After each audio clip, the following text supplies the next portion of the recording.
One of the big principles that we have at Arcane is to say yes to the player. At the beginning of the game, you're faced with a choice between Corvo or Emily, and then you're faced with a choice of which pathway to take through this crazy non-linear space. Open the window, front door, back door, like down the street, over the rooftop. And then on top of that, you're faced with the playstyle question. Do you sneak and try to avoid killing people? Do you sneak and kill as many people as possible? Do you just kick the front door in and fight your way through? In terms of the missions themselves, we wanted to do classic Dishonored missions where it's a highly defended location, it has its own character, it has its own nature, and you're going after a high-value target. But we also wanted to give them some sort of epic theming, either fictionally or game mechanically, so that it just created like a completely memorable space to move around in.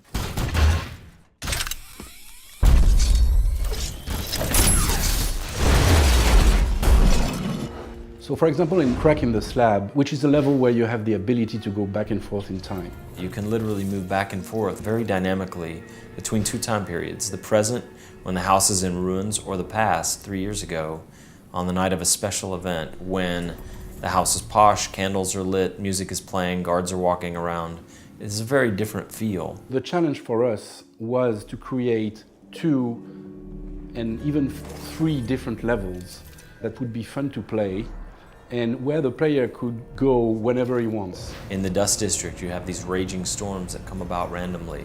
You have 2 targets there, 2 factions with very different ideas about what's better for the future. The other level that is very special in my art is Clockwork Mansion, where the player can change the configuration of each room. Where you could throw levers and move the walls, floor, and ceiling around. You basically reconfigure the house like a Rubik's Cube.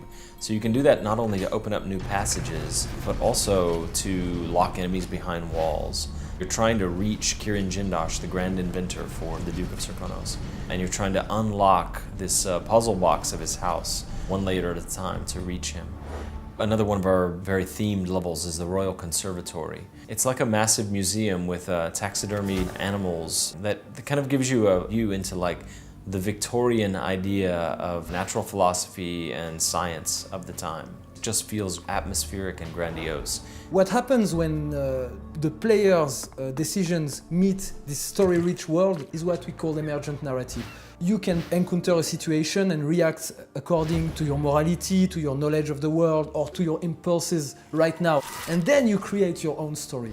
If there's one thing that I want the player to feel about Dishonored 2 is that our missions, our levels, whereas they're not open world, they feel like open world. Given that in one playthrough of Dishonored 2, you probably see 20% of the game, it feels to us like no 2 players will have exactly the same path. We've put so much effort into having so many things to do, so many ways to do things, so many choices. I would like the player to feel like the possibilities are endless.